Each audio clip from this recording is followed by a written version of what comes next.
Nous commençons par la situation en Syrie.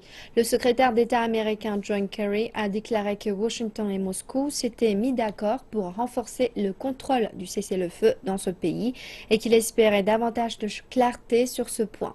De plus, l'envoyé spécial de l'ONU, Staffan de Mistura, a affirmé que le mécanisme était en place, mais que la volonté politique y était nécessaire.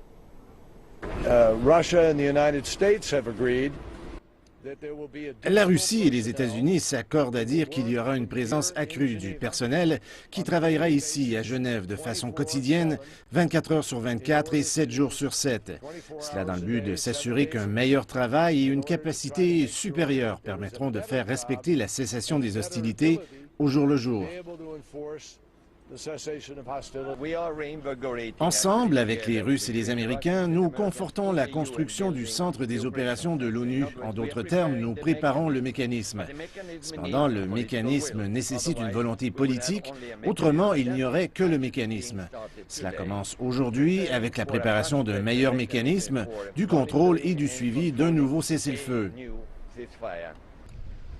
John Kerry était à Genève pour des pourparlers avec d'autres dirigeants. Il tentait de permettre la reprise des discussions de paix pour la Syrie.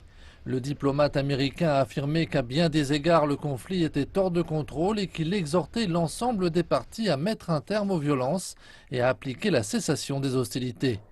John Kerry a ajouté que dimanche dernier, de nombreuses réunions avaient évoqué la façon de séparer le front Al-Nosra des combattants de l'opposition, ainsi que l'arrêt des combats à Alep.